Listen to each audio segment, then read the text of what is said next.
Men often find themselves blindsided by a culture that hates authentic masculinity, and many have given in and succumbed to the ever-evolving culture and woke society. But not us. We are the ReMENant, faithful Catholic men from 3 different generations who reach through the radio to tackle current events that challenge our wills and empower the practice of the Catholic faith through thought-provoking discernment and prayer. So, if you're feeling overwhelmed and bombarded, it's time to turn your radio up and join us for The ReMENant on the Carolina Catholic Radio Network. And hello everybody, and welcome to The ReMENant here on the Carolina Catholic Media Network. I am Bill Snyder. It's great to be with you, and as you can see if you're watching on YouTube and Facebook, that I'm joined by my co-host Ray Haywood as always, and the host of the brand new Sensus Fidelium Hour, Steve Cunningham. So how are you, gentlemen? And thank you so much for joining me today here on The ReMENant. Yes. Before we start, I'm just going to open us up in prayer. We'll begin with the Band of Brothers prayer. So in the name of the Father, Son, Holy Spirit, amen. Heavenly Father, help us to turn to you in humility and through obedience and discipline, place you back into our hearts, our wills, our families, our faith communities, and ultimately our public square. Through the Holy Spirit, in the just model of St. Joseph, through the Sacred Heart of Jesus' name, we pray. In the name of the Father, Son, Holy Spirit, amen. So, Steve, what an awesome time we have to spend here in fellowship, especially because, I got to know you through doing preparation for the ReMENant. I was on my way one day to the men's rosary. Every first Thursday, we say a men's rosary out in the Piper Glen.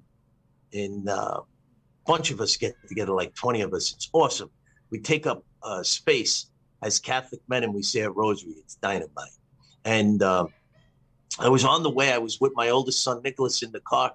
And I was looking up one of the saints that we do for our episode. And Sensus Fidelium came up, your channel on YouTube. So what my son said to me is, Dad, that's Steve Cunningham. And I said, okay, who's Steve? He's right here in our diocese. I said, I can't tell you how many times I look up saints and I always go to that channel. So it was beautiful. And I reached out to you a couple of days later. And then we wound up meeting at the Catholic Men's Conference, which was awesome. And since then, I've been tapping at you every so often saying, Steve, you got to make a show here with us. We got this men's block on Saturdays, and you have the right content and the right heart to reach into our faith, this special diocese we have here. And it's just beautiful. So, Steve, why don't you tell us a little bit about the new Sensus Fidelium Hour that just aired for the first time this week? I appreciate you guys having me on. It's just you guys, Jason, they approached me about if I wanted to do something, and knowing that I have, time to spare and I mean that sarcastically, really no time to spare. So, hey, one day a week is totally okay. You just have to figure out how to work the clock. It's like I mentioned off air, is when I do my podcast, I don't pay attention to the clock except for afterwards when I'm editing, going, oh, that went for an hour. Whew. Or that went for 30 minutes or whatever it was. And so now having to do I call it the infernal clock. It's hard because then I have to, all right, I got a time when I'm putting in. And so that part was challenging, just as I didn't over talk and miss the stuff that I wanted to put in, which to me personally, I felt like I left a lot of points on the field. As the old saying in sports goes, is I didn't leave it all on the court. That I wanted to get some more in there, but that was good. I appreciate the guys at the channel for thinking to do this. I don't know. I guess they couldn't find anybody brighter than I at the time. So there you have it, ladies and gentlemen. So you got me for as long as they can put up with it. That's absolutely, there's no truth in that. You're well known in our community. You're actually a parishioner over at St. Thomas, where I'm at. It's beautiful. Even share in the same faith community. You received the emails from the Fraternity of St. Joseph. I received your emails. If there is a way, because your emails are so informative, is there a way for people to sign up to receive your emails so that they can get the podcasts that you place each week? Is that something that you could share? Yeah, I mean, there's multiple for that, because you go to sensusfidelium.com. That's the website with about 11,000 links on there, multiple languages: Spanish, Italian, French, English, and letter I put out every week, once a week. But to get the podcast, you go to Sensus Fidelium on YouTube and click the, they hear everyone say, click the subscribe, click the bell, all that jazz, so that you can get the updates whenever a new one comes out. Because I think on average 4 or 5 videos a day come out. I'm right now reading Garanger. If no one knows who Dom Garanger is, they say if he ever gets declared a saint, he will become the doctor of the liturgy, because he's wrote the liturgical year, and I'm reading that, which is a 15-volume set. To give you an idea, if you're watching this on YouTube, that's 8 volumes right there of Trady Box, the catechetical thing. Wow. So double that and expand it a little bit more. That's the liturgical year of Dom Garanger. It's incredible deep dive into the liturgical year, albeit if you're not understanding the traditional Mass calendar, it's all that, because in the 1970s, they destroyed the calendar to change it. So art gold like that, Alphonsus, Francis de Sales sermons of Francis de Sales. You look at the heroes of the Hall of Famers, as you would say, with sports fans. You look at it, oh yeah, they're sermon for the 9th Sunday after Pentecost. What is that? It doesn't translate into days. So it's unfortunate that the calendar got destroyed like it is, but it's still there. And it's something that you can read, and you're not going to find it. No offense to Scott Hahn, if he's watching, you're not going to find anybody better than Garanger or the heroes of the day. But that was the thing, they try to kill the faith. And if you just read, that's why I'm trying to get back in the good, the true, the beautiful.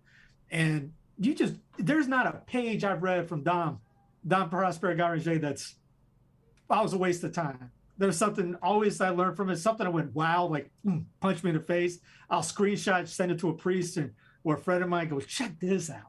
It's just things that you just never thought of in the sense too. It's just, you want beauty and gold, read the Hall of Famers like that. So stuff like that. I'll end up doing the Advent, and that'll be to complete the year, but then I have to redo it because YouTube doesn't like me reading from a screen. So I have to go through all the way to Pentecost again. So I get to do it 1.5 times, which I'm not going to do Holy Week, because Holy Week, I already did it. I'm not redoing it. It's 4 hours on Good Friday to read it. And you go through it, and it's just, it's gold. It goes from, Tenebrae all the way through the Matins, and it goes through the Mass, and then it goes through the night office for the next night. Just that volume for that week is that thick. Wow. Yeah. So, for our listeners, when I go through the parishes and the dioceses and I talk to different priests, I'm always in touch. I try to stay engaged with our faith community. This is why so many of our parish priests like your channel, because you go so deep. For anybody who's listening, this is going to be a great show, this Sensus Fidelium Hour. You should definitely take the time out and to watch it. Go to the Carolina Catholic YouTube channel and hit videos, because that'll give you the most current ones, or you're able to go into his own section, which is going to be Sensus Fidelium Hour. But, I was trying to think of a way that I could bring out the beauty of what you do, because what you just explained is just a scratch at all the beauty that you share on your channel. That's why you have so many followers. And now what you're going to do here, and you're going to bring more beauty to our diocese, because people locally are going to hear this. I know that people all over the world know about your YouTube channel, but now we can bring you closer and into it won't be just our spiritual fathers that'll know your name. It'll be our parishioners as well. So it's really beautiful. There's a line, act locally, think locally, that Brian McClanahan down in Georgia talks about, and I've been picking that up in secular ways of government, politics, everything. Yeah, act locally, think locally, but also Catholic-wise. If people want to evangelize Africa, evangelize your neighborhood. Yeah. Think locally, get that local thing going. Amen, Steve. I I really appreciate, especially the show, and I certainly want you to talk about what Sensus Fidelium means. I know you explained it in the first show, but I want you to explain it for our audience here listening. But I will just say, you're a straight shooter, and folks, what you get is exactly what you're seeing right now. Like, I'm privileged to edit the program, so what you're seeing is what you're getting. Like, I mean, and that's so beautiful. We need more people like that in our faith that have the passion, because you can see the passion coming through if you're watching on YouTube. Steve, you're so passionate about this, right? You're so you're so in love with the church and with the Lord that you just want people to come closer. And so I would love it, if you talk a little bit about too, why Sensus Fidelium. Of course, it's a larger apostolate than just the show. So highlight that too for our listeners. Well, that started with Sensus Fidelium means sense of the faithful, and it started out as Video Sancto because there was a website called Audio Sancto. Hopefully, you won't watch. This guy won't watch it. He's in Canada, Kansas, and he didn't like that I put up something to share with him. So he almost threatened me to change the name. So I picked Sensus Fidelium after that. I just Googled it. What was a great name? All right, that looks like good. And then research it, Sense of the Faithful, with Leo the 13th and a bunch of popes. You'll always see the Sensus Fidelium, the Sensus Fidelii. You'll see that all over. It's a sense of, it's like your spidey sense on Catholicism. So yeah, it started with, if you ever seen the movie Greater Glory, I'm a Knight of Columbus, and we were supposed to promote that movie. And I remember going with my brother and a friend of mine who we ended up getting back into church. Hopefully he still stayed in a state of grace before he died 2 years ago now. And he has us three and three people over the age of 3,000. I think they knew Moses. And that was it. And watching this movie, that was supposed to be the greatest movie on the Cristeros, and it was supposed to be the Catholics are promoting it, and 6 people were in this gigantic theater, and I was so embarrassed for us. So I remember a priest had a sermon on it, and it went on for 30 minutes about the history of the Cristeros. So I was like, all right, let me see if I can upload on YouTube somehow. I don't know how to do it, and maybe that will help attract people to the thing. And now, looking back, I'm going, clueless. I had 5 people maybe subscribe because I had like some full Sheen things on there. I would find things and put it up because that was back in the day you couldn't. Shoot, that was 12 years ago. Yeah, 2011, 2012, something like this.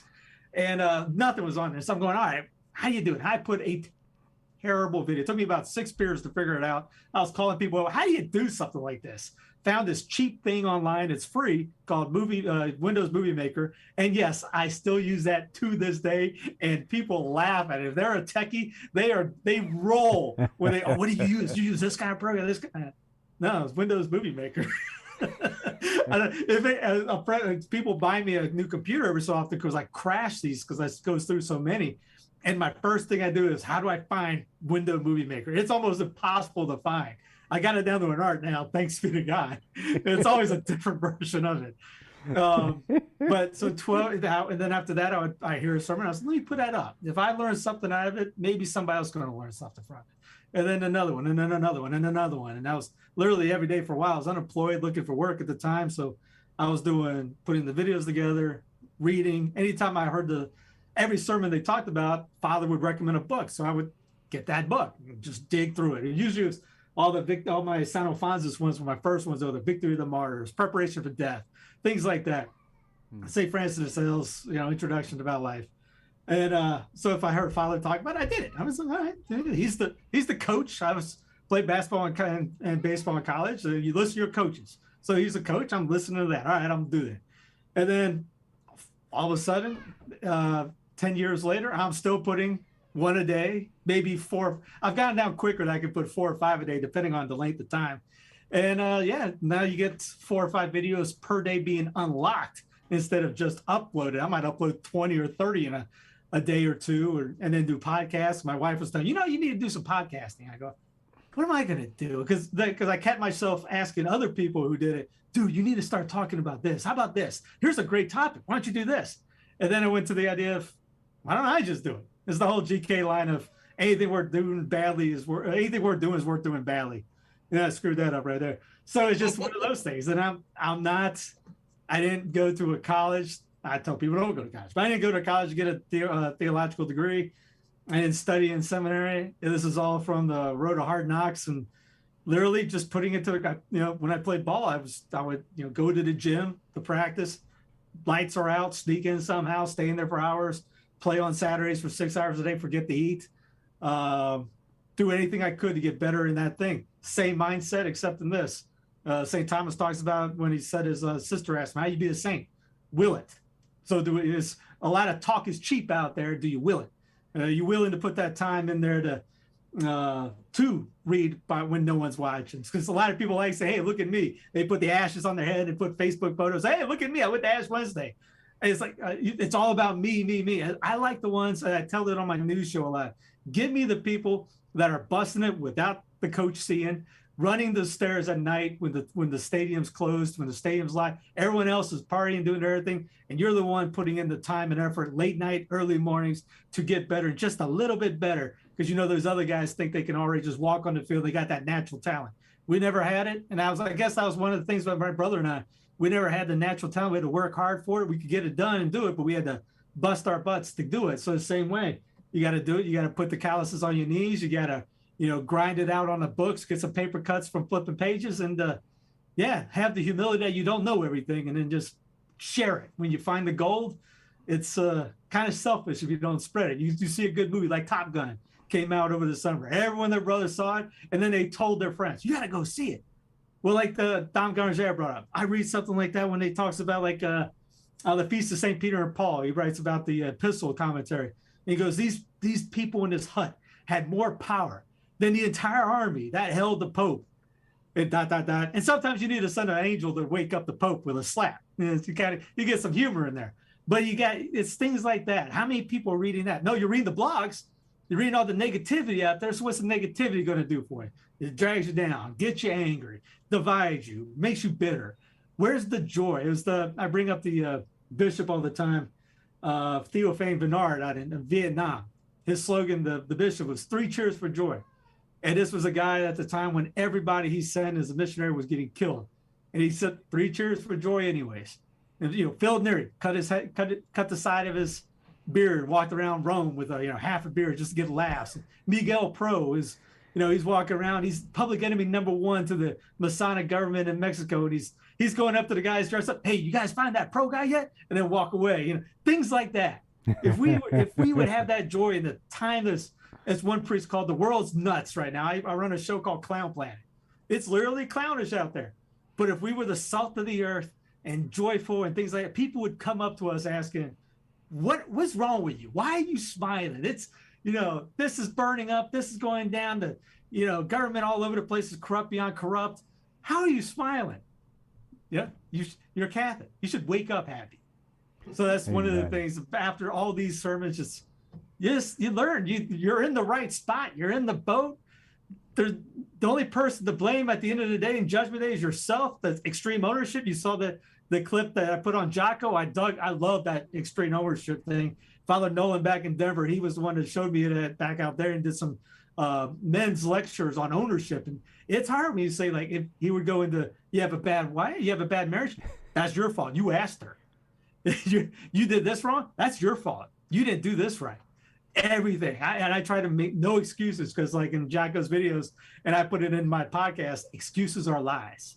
So, even with the traditional movement, I'm a trader at heart. Go to the traditional mass as much as I can. I also go Byzantine a lot too.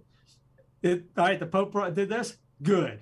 What are we going to do about it? I don't want to complain. I don't like complaining. I never was one to complain. All right, what are we going to, let's focus and attack. Let's get better. Stuff like this. And that's why I go with most of the people in our movement. Never with the military, probably. Never played ball. Because if you played ball, you have the coach yelling at you, telling you to, improve, wake up. Hey, Cunningham, it's $5 for a ticket if you're going to stand there and watch. I remember that was my 11th grade year in high school. I was running on the left wing. I remember it like this day. And he embarrassed me in front of the whole team on that. Next time down, I drained it from 34 feet. So, I mean, it's one of those things. It's, how do you take the adversity and go, you want to cower in the back and complain and gripe and call other people's names? Or you like, I need to get better. Mm. Awesome. Wow. Awesome. I don't know where we go. So I want to just touch on. I watched your episode, your first episode, and it was beautiful. I mean, awesome. I'm fueled by Bang, by the way. Energy drinks. Energy drinks, baby. Yeah, I'm sure. But so what you showed to the viewers was clips on different things that are going on in our faith community all over the world from 2019 all the way through the current day. It was beautiful. And one of the things that jumped out to me was kind of like what you were saying about the young man who's the athlete who's running the steps when it's dark.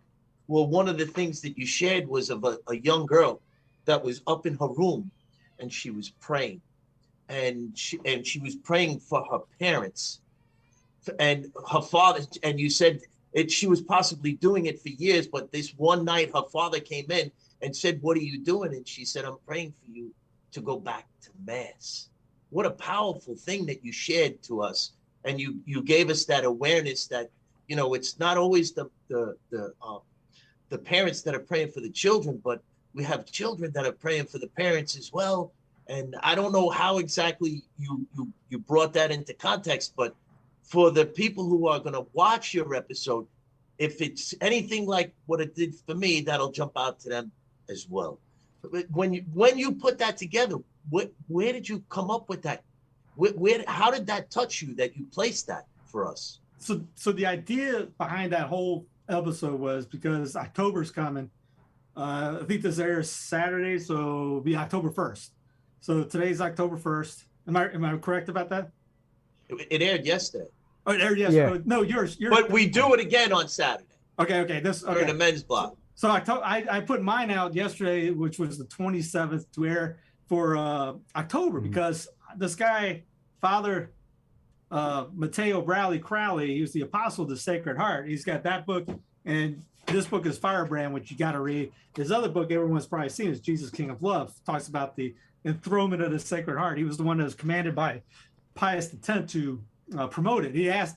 Matteo actually asked him for permission, and Pius said, "No, I don't give you permission. I command you." And this is during the time when Delta wasn't flying around. You didn't have planes like you do today going in and flying all over the world. This guy went all around the world preaching multiple times to other countries, multiple times. He was on like energy beyond energy. He thought, "Bang, that's me." I don't know what he was on, crack or something. Amazing guy. But the idea was, and it's in that starts out in this because it talks about the Catholic Action League that everyone's probably heard of, the Frassati, Blessed Frassati, Pier Giorgio Frassati. He was part of this group that would do all-night adoration in parishes, nocturnal adoration they call it, on Thursday nights, especially on First Fridays, the visual First Fridays, for reparation to the Sacred Heart. So many people were doing it. We're talking, packed houses, packed. Imagine your parish today when you walk in on Thursday night, 11, midnight, 1, 2, 3, 4, and men are in there packed.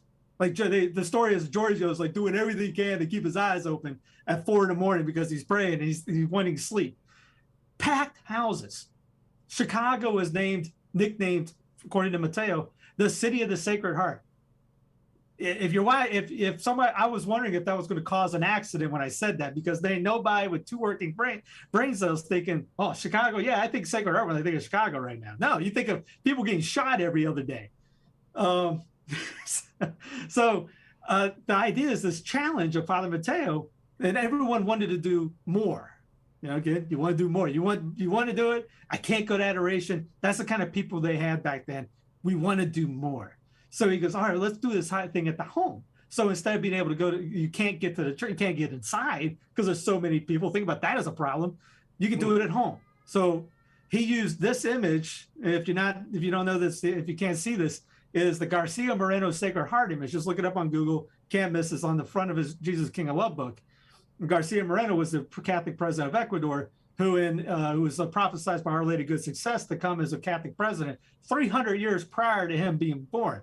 And he went to France, basically reverted his faith out there with Saint Sulpice, found out about the French, what happened to the French during the prophecy of Sister Mary Margaret Alacoque, how the kings rejected the idea of consecration, went back to Ecuador after he had somebody draw that image, and the rays are going down on Ecuador and the globe, consecrated Ecuador because he didn't want that to didn't want that what happened to France happen to Ecuador, and used that as the banner to consecrate and promote the Sacred Heart. Mateo takes it as his banner. People put that up in your room, spend an hour between the hours of 9 to 6, because that's when the worst sins of the day are usually happening. Bars, restaurants, nightclubs, you name it, are going on. You're supposed to make reparation. It's almost like a tag team, WWF tag teams. So somebody, you can do it as a family. 9 to 10, somebody comes in, 10 o'clock, tag team. The next person comes in, 11 to 12, tag team. Or if you don't have enough people for a family, you get a group of guys together,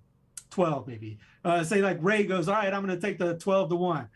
Bill says, I'm going to take the 1 to 2. Someone else says, I'm going to take the 11 12, 2 to 3. Then you got a whole team going, all right, you might want to text them. You're up, get up, whatever, you break sleep, reparation, you sacrifice and sleep for it. Just one night a month. Well, he goes into it, goes, what about every day? And let's do October. Usually in traditional ways, there's going to be the Feast of the Sacred Heart is in the traditional calendar in October. So he was going with, and Pius XI's encyclical on reparation, every day during the month, busted to do penance and reparation to the Sacred Heart for conversions. As he mentions, the price has to be paid for souls. You just can't say, you know what, pray for my, hey, John, can you pray for somebody to convert? Yeah, sure, no problem. It's a single prayer. Not bad. It's not bad. You got to do more. Are we minimalist, or are we just, you do more? People do more watching TV than they do sometimes in prayer. I'm more excited that, I don't know, let's say SWAT's coming on. I'm just picking an idea, or The Voice is coming on. Oh man, in 2 weeks, The Voice, women all love that thing. Men, people watch it all the time. Do we act like that for prayer? Hey, October's coming. It's a time we're gonna see what kind of man we are. Let's go do it. So anyways, she picked up on this lady. I don't know how it's in Firebrand. I was trying to look it up real quick, see if I could find a page. And she was doing it for, days, months, whatever. And the family came home one night. Her dad looked up, saw the light on about 2, 3 in the morning. And he's like, well, maybe she's sick. Wonder what's going on. So knocked on the door, rap, rap, rap. She gets up, says, yeah, Father, what's you okay? And what you guys doing? He goes, oh, I thought you were sick. And he goes, no, I'm just up here praying. Well, you praying for what?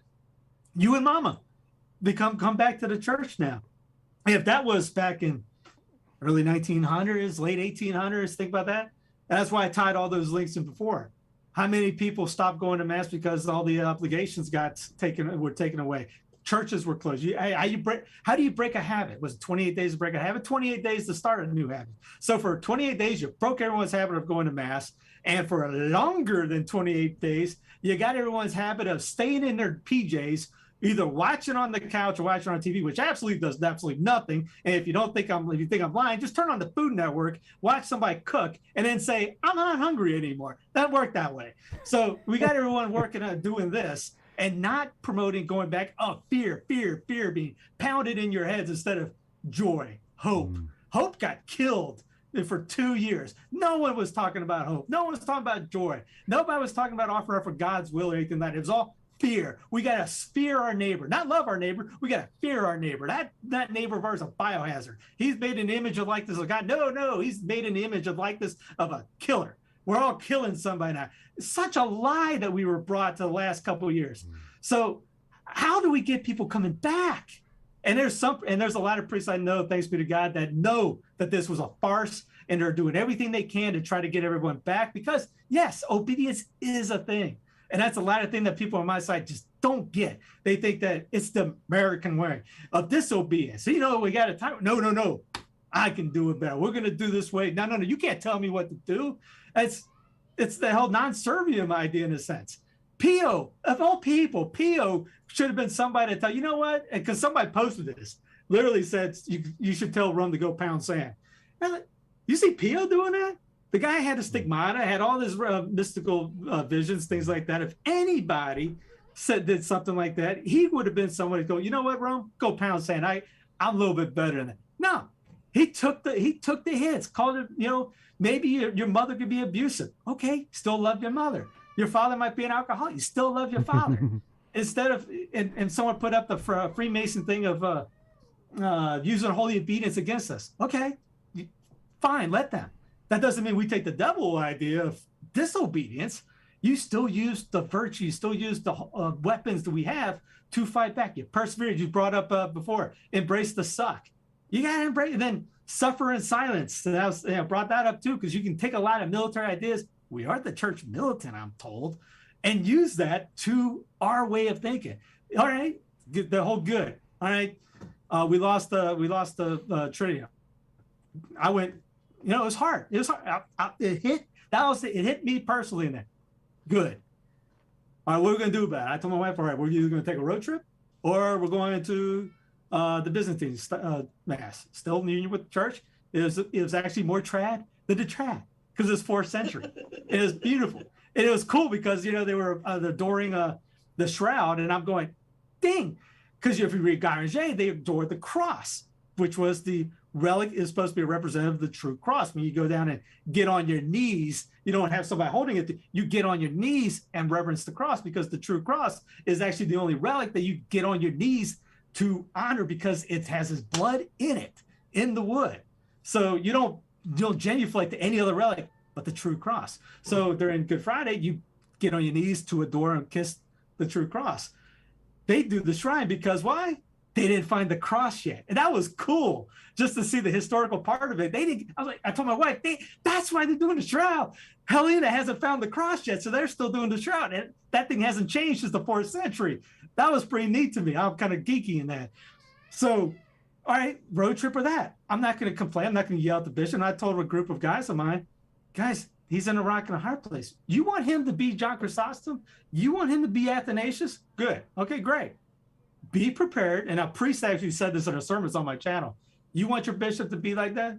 You lady better be ready to sacrifice your bishop, because he will get kicked out. And what are you going to have replaced? Shupich Jr.? Raise your hand if you want that. And then what you got? This diocese has got some great stuff going on. You get Shupich Jr. coming in here or something like that, will wreck all that. So we just persevere, put our head, just keep pounding. I used to be a big Carolina Panther fan. I can't do it anymore. The trannies, the whole gay embracement they did last year and all that. I want to let my kid watch a game. I turn it on and they were playing the Falcons. I used to go to all the games. I mean, we had season tickets in the 90s. Always made the playoff games. I don't know who's on the team now. I can name you everybody. And then I turn on they were playing the Falcons, turn on and see the first thing that popped on was like, NFL is gay. Click. All right, we're done with that. Now I don't even miss. I forget there's a game on, because go to Mass or Divine Liturgy, come back, put the kids in bed. I turn on a priest that's Father Abernathy that's doing the ladder of divine ascent by Climacus. I'll sit out back, listen to that. We'll go play. You have holy thoughts in your head the whole day. I don't miss a kid. I don't even miss it anymore. We got to get to that attitude, because like I said, it's going to get worse. So that's why I started off with those links. How bad is it? All right. You can put you in despair, or you can be good. Rise to the challenge. Are you one to rise to the challenge or cower back? A lot of people like cowering back. It's too scary. All right. I look at this. This is a great time to be out. I mean, back in the 50s, it was easy because Fulton Sheen was #1 on TV. The Catholic rise of population was going up. We're winning, baby. It's happy days are back again type deal. And then all of a sudden the bottom dropped out. And his father brings up in one of his things with Climacus, goes, maybe Rome's taking things away, kind of like a slap across the face to wake us up, like throwing cold water on you to wake you up a little bit. I see that a lot in there, because there's a lot of us that just still don't get it. It's all about me. It's what I want. My way, right away. That's why I put in on my channel, I told the guys, I said I did another show afterwards, and I put Megan Rapinoe in there because she had that line of, I deserve this, after she won. How's that mindset? That better not be our mindset. We don't deserve jack. Job was holy Saint Job. The Lord giveth, the Lord taketh away. God took everything away just to see how he was going to react. He went on a dunghill and still didn't blaspheme the Lord. Hey, what do? We get just a smidge of adversity, and we're losing our minds. We get mad. We're protesting. I'm not going to protest. God Roger brings that up. What's the Catholic way? Protest? No. Penance. You see that with the apparitions, Fatima, Lords. They all say penance. And we just, I brought it up in the thing. I don't know if I brought it up in our thing. You know how they found out if a priest was a priest leaving the prison? You ever heard that one before? How could they tell it wasn't somebody trying to break out? They would pull the cassock up to see if their knees had calluses on them. Wow. Think about, do we have more calluses on our knees or on our fingers texting and tweeting? Yeah. Amen. Well, I want to say, no one can ever say that I talk fast anymore. Oh, I get that. You from New York, Boston, Jersey? No, I've only been to Yankee Stadium once, but man, do you talk fast? I have to. I'm going to talk about the saint now, and I'm going to feel like I'm going slow.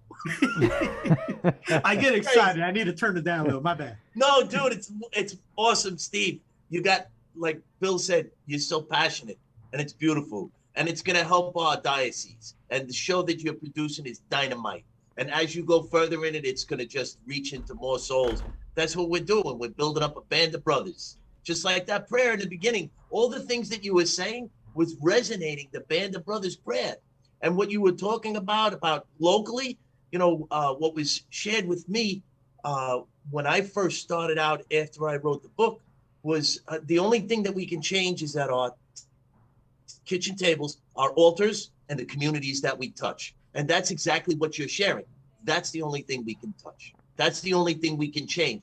And if we put down all the negativity, boy, oh boy, we could really make some change. But all right, so the saint that we chose was Saint Ephrem the Syrian. So Saint Ephrem was born around the year 306 in the city of Nisibis, which is modern day Turkey. Jacob, the second bishop of Nisibis, appointed Saint Ephrem as a teacher. Saint Ephrem wrote a wide variety of hymns, poems, and sermons in verse, as well as prose exegesis. Boy, oh boy, Bill had to tell me how to say that word. But anyhow, these were works of practical theology, of evidential effication of the church in troubled times.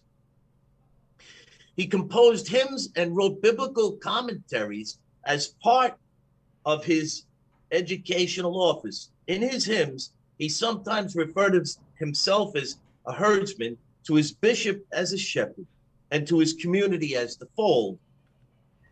So popular were his works that for centuries after his death, Christian authors wrote hundreds of contributing works in his name.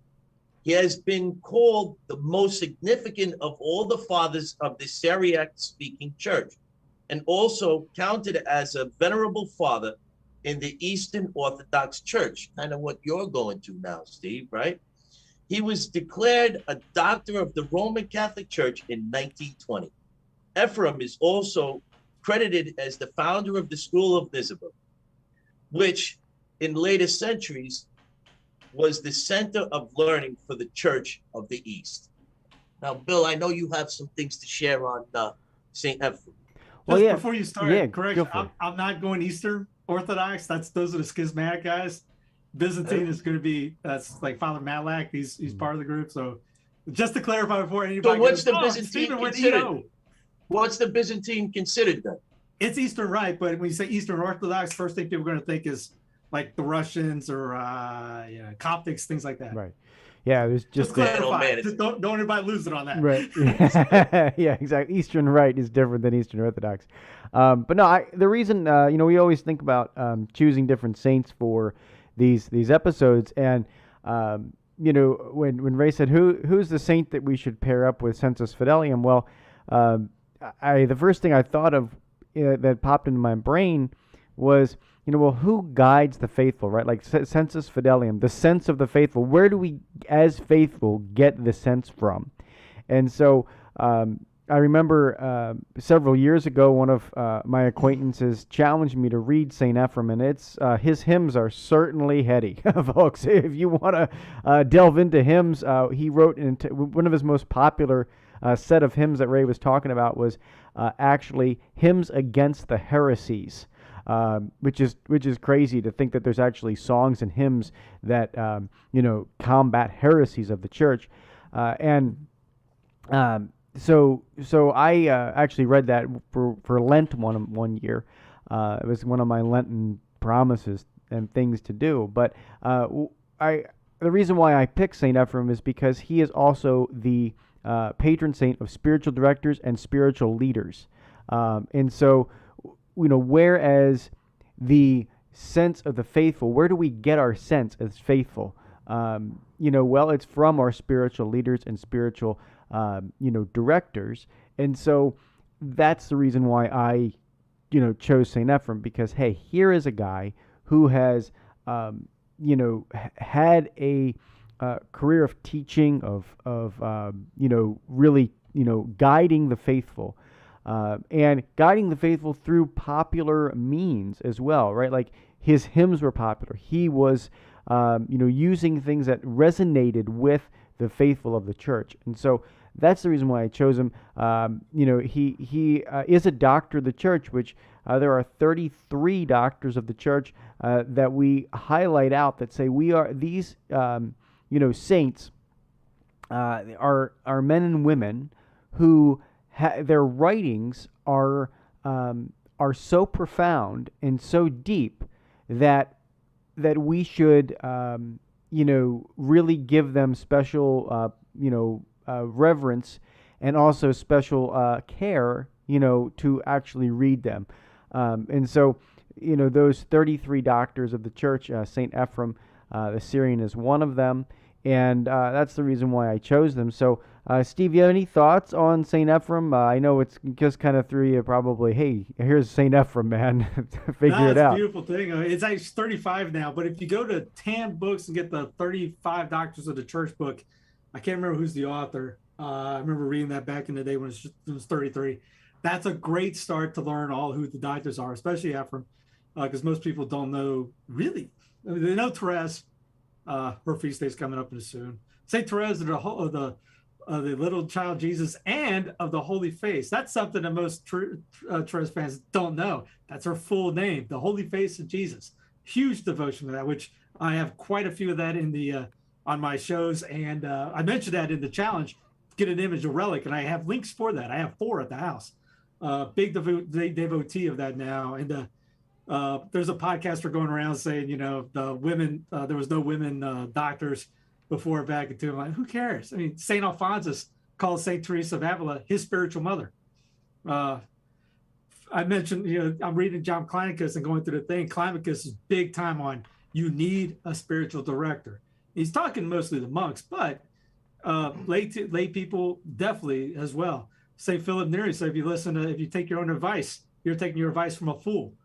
So I text a priest all the time. What do you think about this? And he goes, yeah, just do that. He goes, I just want to make sure. I know me can, as Philip said, watch out for Philip today. He will backstab you. Yep. So we have no problem doing that. It's that whole arrogance. I can do it. Like, Rapino, I deserve this. So yeah, you always got to get a coach. So yeah, Ephrem, and I look at those guys as the Hall of Famers and the elite. And again, sports wise, go back to sports. Dad used to tell us, read or watch the big dog, watch the Hall of Famers. So I had a book on Larry Bird. And I remember reading, that was the first book I read, was the life of him and how he went about his day and worked out, what he thought, what was his mindset. Because he was always thinking, if someone else was shooting 100 shots, I'm going to shoot 101. I want to be one step ahead of the other guy. Same principle in this. It's been in the litany of humility too, and make me as holy as I can, as others make holier than them, as long as I as holy as I should. So you pray for other people to become, it's a holy challenge. Like tell Ray, hey, why don't you do this, Al? And then you want to beat that. Because there's saints that did that. I think it was Louis de Montfort in his book. He was talking to a friend of his, and they would challenge each other. I'm gonna love Mary more this month than John over here. And then John would see it and goes, I gotta do better than that. And it just builds you up. It's a team effort. We're all in this together idea. But that works in this. We are all in this together. You don't go to heaven alone. You don't go to hell alone. Nope. Definitely. Awesome. Bill, you want to lead us with the ReMENant challenge? Sure. So for this week, guys, if you're out there, I kind of have one twofold. First, I want you all to listen to Steve's brand new show. I think that's very, very important. Not really a ReMENant challenge, but tune in to Steve's new show, the Sensus Fidelium Hour. You can find it on YouTube through the Carolina Catholic Media Network page. You can also get it in the mobile app, so make sure that you do that. And then lastly, for my ReMENant challenge here, one of the things I would love to ask you to do is to pick a saint and do the deep dive. Steve likes to talk a lot about deep dive. I said I picked St. Ephrem one year for Lent, and I read it. But pick a saint. Can be any saint, and do the deep dive. We oftentimes just scratch at the surface of so many issues. Even here, Ray uses that term so much. We're just scratching here, right? We're just scratching here. But it's on you to do the deep dive during the week. Like, we could only be with you for a half hour, 45 minutes, an hour, whatever this show ends up being every week. We can only be with you so long. And it's not a deep dive. So find the saint. Find the aspect of the church. If you're not into saints, or not sure where to start, pick an aspect of the church liturgy, or another thing, and do a deep dive on it. Understand where the history comes from. I've been listening to Steve talk about that all episode, and I think it's so important. So take that deep dive, and I'll turn it over to you, Ray. Yeah. So my ReMENant challenge is something that you're really going to have to understand after you watch Steve's first episode, because it's for us to learn how to suffer well. In the past, I've talked about when we get bumped, what's inside of us spills out. So the next time we get bumped, why don't we just make it a point to say, what is it? 3 cheers for joy? I think that's what Steve said. So next time we get bumped, and it doesn't take us long, we get bumped every day, let's make a commitment that we just refer back to that 3 cheers for joy that Steve was sharing with us. And we embrace the suck. And you will understand that more after you watch Steve's program.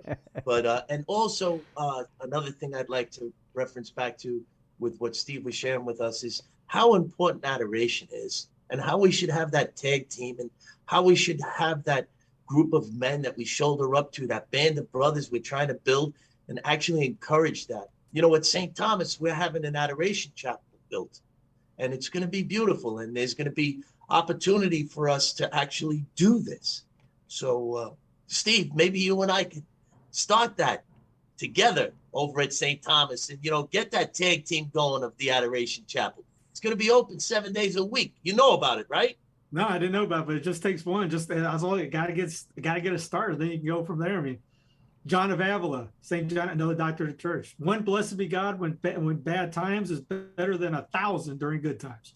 So we got that whole offer it up that you used to hear when you were a kid. It's that whole mindset. You got to change your mindset to do this. But yeah, the challenge I give is October, and I will be doing it myself. See if anywhere else that's part of the podcast. The only reason I did that podcast topic, October, every day between the hours of 9 to 6, pick an hour, get a Sacred Heart image or a statue, look at it, and do it.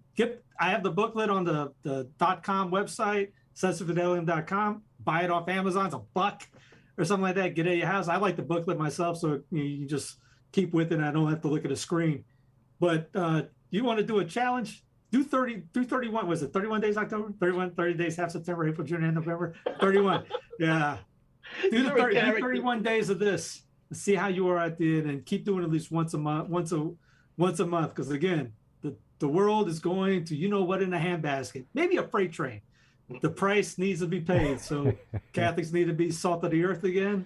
Time to salten up. Hey, man. What a great time in fellowship, huh, Bill? It was. This what was a great awesome. Time. This was such an amazing time. And folks, we do encourage you to connect with the ReMENant and all the different shows at the Carolina Catholic Media Network. Head right over to carolinacatholicmedia.org. It's where you can find all that good stuff. The other thing I want to remind you too is that we are on Facebook, YouTube, all that good stuff, just as the ReMENant as well. So you can check us out by searching for the ReMENant at Facebook, YouTube, all that good stuff. But don't forget to email us as well. TheRemnantShow@gmail.com is our email if you want to know more about what we do. But until next time, may God bless you and your families. Thank you for joining The Remnant today. For more information about us, email TheRemnantShow@gmail.com. That's the ReMenant show@gmail.com.